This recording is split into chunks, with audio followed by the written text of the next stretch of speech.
Today we are going to be study about the chapter 3, that is glimpses of the past. मतलब past की कुछ घटनाएं. यहाँ पे क्या है, हम पढ़ने से पहले चैप्टर को स्टार्ट करते हैं यहाँ से. Here are some pictorial glimpses of the history of our country from 1757 to 1857. मतलब ये कहना चाह रहे हैं कि इस चैप्टर में जो भी 1757 से लेके 1857 तक जो भी घटनाएं घटी उनका पिक्टोरिकल डायग्राम के अंदर वर्णन कर रखा है, एक्सप्लेन कर रहा है. तो यहाँ पे this is speech bubbles will have the clarify to understanding on the condition that let the event known as the first for the independence in the 1857. ये बोल रहे हैं कि इन पूरी की पूरी पिक्चर्स को देख के, इन ग्लिम्सेस को देख के आपको उस टाइम पे स्वतंत्रता से पहले बिफोर इंडिपेंडेंट क्या क्या हुआ था, कैसे कैसे हुआ था, इसका आपको थोड़ा सा अंदाज़ा लग जाएगा. ठीक है. तो फर्स्ट पाला है, देखो लता मंगेशकर दिख गई हमें सबसे पहले. The martyr. मार्टिर मतलब होता है शहीद. Sorry, I am so sorry. शहीद. At a function in Delhi. Oh my countryman, let your eyes fill with the tears as you recall the sacrifices of Indian martyr. Lata Mangeshkar ji क्या कहती हैं? ऐ मेरे वतन के लोगों. ये कहानी आपने सबने सुनी होगा. एक बहुत अच्छा पॉपुलर गाना है जो हर 15 अगस्त या फिर 26 जनवरी को आपको इजीली सुनने को मिल जाएगा. कि इन्होंने इसी को इंग्लिश में ट्रांसलेट किया है, ओ माई कंट्री मैन, ऐ मेरे वतन के लोगों, let your eyes fill with the tear, जरा आँख में भर लो पानी, as you recall the sacrifices of the Indian martyr. मतलब याद करो उन शहीदों की कहानी. हो गया ना गाना? चलो, वाह वाह वाह वाह हो गया. ये हम आगे चलते हैं. आगे वाला पार्ट बोलता है, आगे वाला जो पार्ट है बेटा, जो कंपनीज कन्क्वेस्ट 57 से 1849 के बीच में जो राजा महाराजा जो थे उन्होंने अपनी कंट्री, चाहे वो लालच से हो या तो मजबूरी से हो, अपनी जगह को किनको दे दिया था? अंग्रेजों को, इंग्लिशमैन्स को, ब्रिटिश को. अब इन्होंने, देखिए स्टार्ट करते हैं हम. ये देखिए बोलते क्या है? With its superior weapons the British East India Company was stand its power in 18th century India. India का 1765 का मैप देखिए, इतना येलो पार्ट सारा एक था ऑल ओवर इंडिया. इतने में ब्रिटिश ने इतना, जो पिंक पिंक कलर में आपको जो शो कर रखा है बेटा, वो ब्रिटिश टेरिटरी है. मतलब ब्रिटिश जो अंग्रेज थे, जो अंग्रेजों को ब्रिटिश बोला गया, उन्होंने अपना जो राज्य है ना वो बढ़ा दिया था इसमें. और धीरे धीरे धीरे धीरे ये पूरा ही इंडिया में ऑलमोस्ट फैल गए थे. इंडियन प्रिंस वर शॉर्ट साइटेड. शॉर्ट साइटेड का मतलब होता है जिनको दूर की दिखती नहीं थी, उन्हें सिर्फ अभी अभी का दिखता है ना. अभी प्लस है तो सब प्लस है, अभी माइनस है तो सब कुछ माइनस है. उन्हें दूर दृष्टि नहीं थी. अगर बोला जाए ना शॉर्ट लॉन्ग विजन जिसको बोलते हैं, वो नहीं है. होनी चाहिए सभी में, ये होना चाहिए कि हम जो काम अभी कर रहे हैं वो काम इन फ्यूचर क्या इफेक्ट डालेगा हमारे ऊपर. अभी बच्चा पढ़ाई नहीं कर रहे हैं तो ये क्या होगा आगे, इन फ्यूचर क्या होगा, ये इफेक्ट उनको पता होना चाहिए. आपको नहीं पता होगा, अपने आप इफेक्ट आ जाएगा. तो देखिएगा, दैट अपस्टार्ट राजा बा call the English merchants, they will help me to defeat him. ये यहाँ पे जो बंदे बैठे हुए हैं, इंडिया के राजकुमार जो हैं, ये क्या कह रहे हैं? अपस्टार्ट राजा बा call the English merchants, they will help me to defeat him. English merchant मतलब होता है अंग्रेजी के जो व्यापारी थे, उनको बुलाओ, वो मेरी मदद करेंगे उन्हें हराने में. अब पता नहीं किसको हराना है, वो आगे देखते हैं हम. The people had no peace due to the such constant fight. उस टाइम पे, जिस टाइम की ये बात कर रहे हैं 765 के अराउंड, लोगों वहाँ पे क्या होता है, लगातार लड़ाई झगड़े चलते थे. अब लड़ाई झगड़े चलते तो कुछ शांति होगी नहीं, और शांति नहीं होगी तो बेटा डेवलपमेंट भी नहीं होगा. और अगर आपके घर में, आपका घर मतलब हमारा इंडिया, इसी जगह पे झगड़ा हो रहा है लगातार कंटिन्यू, आपस में लोग वाग भिड़ रहे हैं, तो फ़ायदा कौन उठाएगा? बाहर वाले. समझ में आ गया? तो हमारे घर में झगड़ा नहीं, यानी हमें क्या करना चाहिए, मिलजुल के रहना चाहिए। Very nice. आप देखिए आगे क्या बोलता है। The rivalry have the East India company and the could easily subdue Indian princess one by one. हमारे ही इंडिया के कुछ दुश्मन, उन्होंने क्या किया, अंग्रेजों की मदद करना चालू कर दिया। और अंग्रेजों की मदद ऐसे किया कि अंग्रेजों ने उनको सिर्फ मोहरा बनाया, दूसरे राजाओं जो कि इंडिया के प्रेमी हो सकते थे और इंडिया के लिए जीने वाले लोग, उनको हरा दिया। कहते ना घर का बेदी वो ही डा दिया। तो उन्होंने वो सारी की सारी पोल दे के उनको हरा दिया और इंग्लिशमैन ने क्या कर लिया, पूरे पे अपना कवर अप कर लिया और वो राजा उसके बन गए almost. A far seeing ruler like the brave Tipu of Mysore fought the British till he died fighting. बस उसके बाद भी कुछ राजा ऐसे थे जिन्होंने मरते दम तक अंग्रेजों से फाइट किया, लड़ाई की कि हम अपनी देश को, हम अपनी धरती को आपके पास यूं ही तो नहीं जाने देंगे। और कई लोग इसके बाद में एक्सपायर भी हो गए, डेथ भी हो गई उनकी इन्हीं चीज के चक्कर में। अब thank God there is peace in the country now, no more wars, no looting by thugs. अब इसके बाद जब टीपू सुल्तान ने, जब मैसूर के, पता है टीपू सुल्तान कौन थे बच्चा, टीपू सुल्तान को मैसूर का शेर कहा जाता था, the lion of Mysore. Hyderabad, Mysore वहाँ का। और शेर क्यों बोला जाता था, क्योंकि ये एक अकेला, उस टाइम पीरियड में ये एक अकेला ऐसा राजा था जो बिल्कुल सामने खड़ा हुआ था अंग्रेजों के, आओ और लड़ो। इसमें वो मारा भी गया, ऑब्वियस बात है, जब 100 आदमी एक आदमी को मारेंगे तो 100 मीन्स बहुत सारे लोग, ठीक है। तो इसको बोला गया किंग ऑफ मैसूर। अभी शांति थी क्योंकि मैसूर के राजा ने अपनी जान दे दी इसी चीज को, लेकिन उस टाइम तक तो शांति थी। अब शांति इतनी थी कि नो, इसमें कहाँ लिखा हुआ है, this no country now, no more wars, war मतलब युद्ध, अब कोई युद्ध भी नहीं थे। नो लूटिंग बाय ठग्स, ठग मतलब होते ठगने वाले, होते हैं ठगी, ठग करते हैं जो, लूट पाट करते हैं जो, पता है आपको, लूट इंग्लिश वर्ड होता है, ठीक है। आप बोलो लूट करेंगे, ठीक है। तो लूट, ठग आप लूट भी नहीं करते थे। ओवरऑल हम बोले तो बड़ा शांति का था माहौल चल रहा था वो। अब देखिए ये प्राणी पिंक टोपी वाले क्या कह रहे हैं, it is God who send the British, it is God who send the British. किसके लिए बोल रही थी, टीपू सुल्तान के लिए, कि वो तो भगवान ही था जिन्होंने इसको मैसूर से भेज दी। मैसूर में इंग्लिश जो मैन थे ना, इन्होंने अपना ट्रेड फैलाना चाहा था, व्यापार करना चाहा था, लेकिन टीपू सुल्तान के चलते उनकी चली नहीं। उन्हें बॉर्डर भी क्रॉस नहीं करने दिया, लेकिन बॉर्डर क्रॉस ना करने मतलब लड़ाई करते करते वो शहीद हो गए। Our destiny is linked with them. How did Indian react to this conquest? The white man has killed or thrown our king, something one not good, but after all they were of the land. Now we have become slaves of the foreigners. अब इनमें से कुछ लोग चिंता कर रहे हैं कि अरे यार, अगर ये नहीं होता तो क्या होता, अंग्रेज हमारे राज्य पे कब्जा कर लेते और हमें उनका स्लेव बनना पड़ता, या बनेंगे आगे अगर ऐसा हो जाएगा तो। स्लेव मतलब होता है गुलाम, स्लेव मतलब क्या होता है, गुलाम। जब आपका नेक्स्ट पेज है वो जो आपको बता रहा है ब्रिटिश रूल, अब ऑलमोस्ट ब्रिटिश का राज्य हो गया था। 1765 से 1836 तक अंग्रेजों ने राज किया, बहुत जम के राज किया।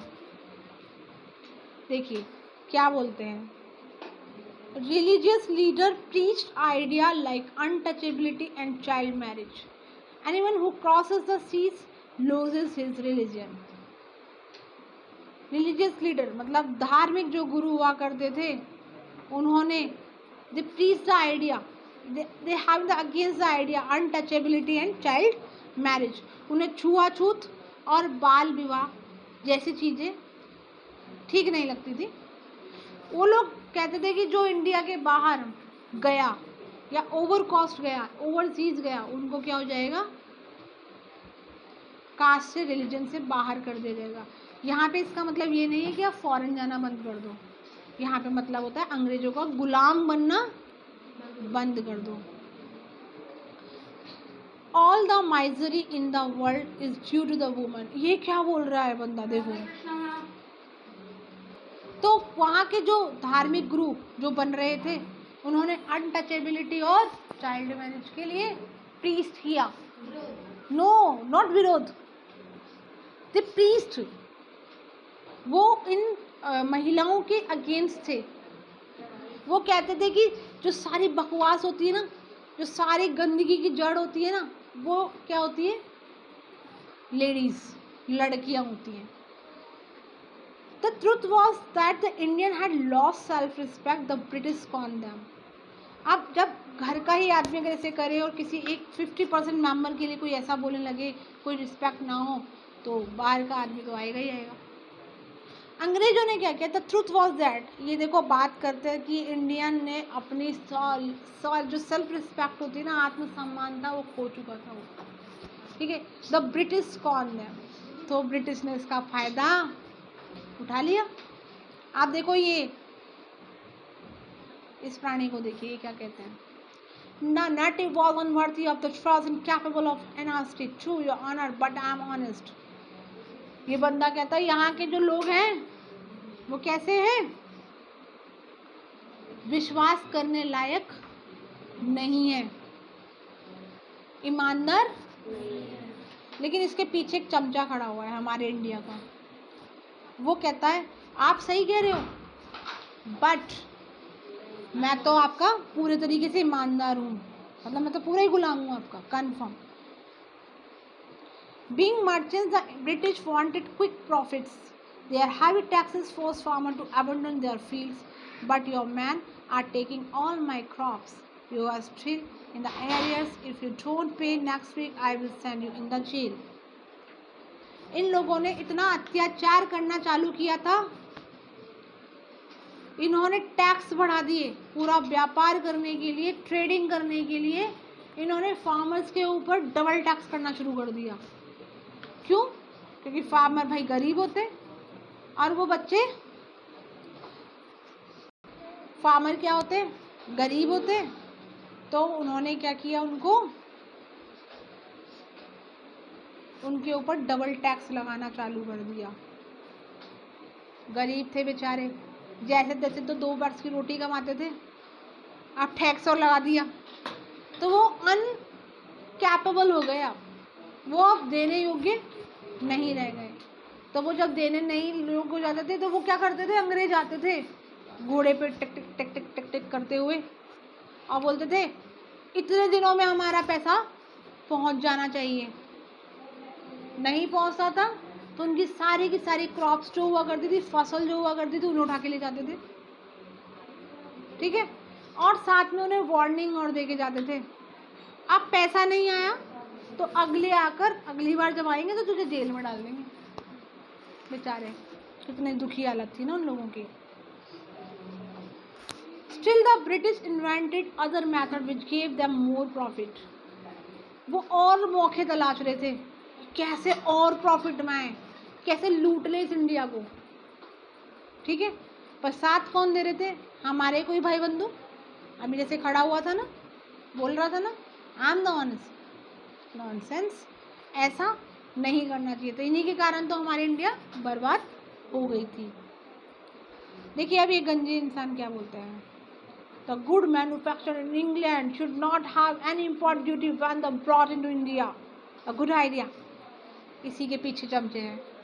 वो क्या कहता है, कोई भी इंग्लैंड से कोई चीज़ आ रही है, मतलब इनके घर से जो चीज़ आ रही है उस पर टैक्स नहीं लगाएगा, इम्पोर्ट टैक्स भी नहीं लगेगा, और जब यहाँ से जाएगी चीज़ तो डबल टैक्स लगेगा।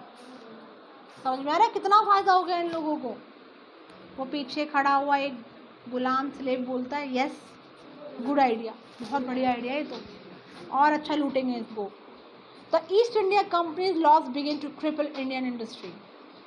यहाँ पे जो ईस्ट इंडिया कंपनी ने जो रूल ऐसे ऐसे बनाने लगे कि दे क्रिपल द इंडस्ट्री, उन्होंने भारतीय इंडस्ट्री को रोन के रख दिया, ख़त्म ही कर दिया ऑलमोस्ट।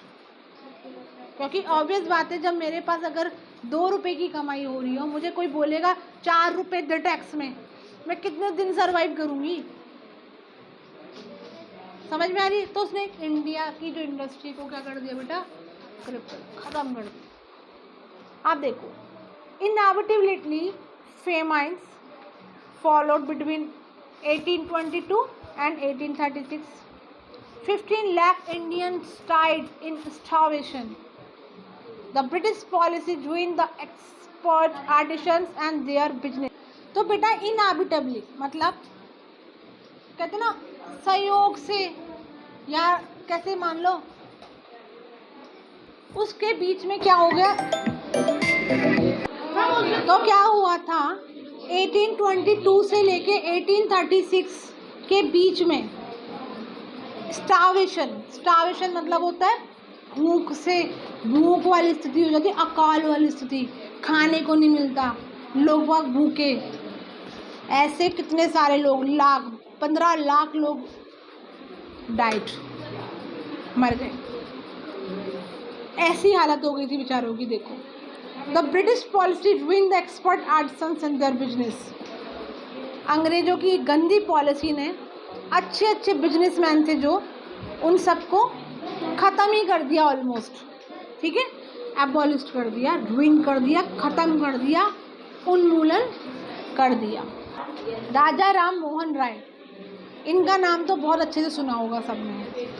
इन्होंने जो भी काम किया है वो इसके बीच में किया है, 1772 से 1833 के बीच में काफ़ी किया है। राजा राम मोहन राय 1772 से 1833 के बीच में इन्होंने किया। ये बंगाल के रहने वाले थे। इन्होंने क्या किया, ये हमारी कंट्री के बारे में क्या कर रहे थे बेटा, चेक कर रहे थे ये कि हमारे इंडिया को हो क्या रहा है, ये ख़त्म क्यों होता जा रहा है। ठीक है, तो इन्हें पता चला कि जो हमारे इंडिया में, हमारे देश में जो सुपरस्टिशंस हैं, एक वर्ड आ रहा है सुपरस्टिशंस, इसका मतलब होता है अंधविश्वास, यही मेन जड़ है हमारी कंट्री को खोखला बनाने में।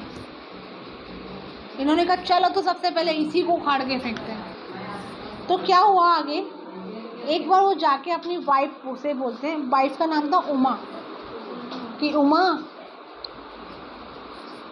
cow are different colors but the color of their milk is the same.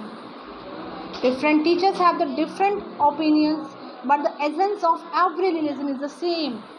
वो कहते हैं उमा, गायों का कलर तो अलग अलग होता है ना, और दूध तो सब वही वाइट देती है। ऐसे ही सारे टीचर्स, हो सकता है उनके बताने का तरीका अलग अलग हो, लेकिन उनका ओपिनियन जो है वो तो सेम ही होगा। एसेंस मतलब यहाँ पे क्या हुआ, निचोड़ना, मतलब शिक्षा, मोरल, एट लास्ट जो मतलब वो तो सेम रहेगा ना, हो सकता है बताने का तरीका अलग हो। आगे बढ़ते हैं। अब ये राजा राम मोहन राय जो बैठे हुए हैं ना चौकी लगा के, he was attracted by science and modern knowledge should be practical and scientific। आपको पता है, एक न्यूज़ बताती हूँ आपको मैं इम्पोर्टेंट, जो बंदे साइंस पढ़ते हैं ना, साइंस टेक्नोलॉजी में होते हैं, उन बंदों का दिमाग ही क्रिएटिव होता है। तो राजा राम मोहन राय को साइंस में बहुत ज़्यादा इंटरेस्ट था, तो वो क्रिएटिव भी थे, उन्हें टेक्नोलॉजी से फर्क पड़ता था, मतलब वो चाहते थे हर चीज़ को टेक्निकली हैंडल करना। ठीक है, वो कहते थे कि knowledge should be practical and scientific. Knowledge कैसी होनी चाहिए, प्रैक्टिकल, रट्टाफिकेशन चलेगी नहीं। He started newspaper but the suspicious British stopped them in 1823। उन्होंने एक न्यूज़पेपर चालू किया, और पर अंग्रेजों ने देखा कि वो न्यूज़पेपर में सारी की सारी सच्ची बातें बता रहे, लोगों को भड़का रहे। आपको पता है न्यूज़पेपर का कितना बड़ा योगदान होता है हमारी जिंदगी में। न्यूज़पेपर बोलता है कि कोरोना बढ़ गया, तो सब बोलने लग जाते हैं कोरोना बढ़ गया। न्यूज़पेपर बोलता है कि कोरोना गया, चाहे बेड भरे हुए हैं स्कूल ऑफिस में, वहाँ हॉस्पिटल में, बट सब बोलने लगता है कोरोना गया। Isn't it? So there's a big involvement of newspaper in our life.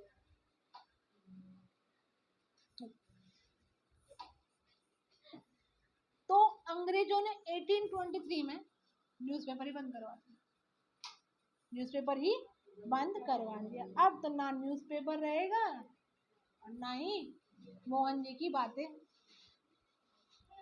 He crossed the seas and went to England. अब राजा राम बोलता है चल ठीक है, काम करता हूँ, यहीं तो बंद कर रहा है, मैं क्रॉस द सी, इंडिया छोड़ के गया।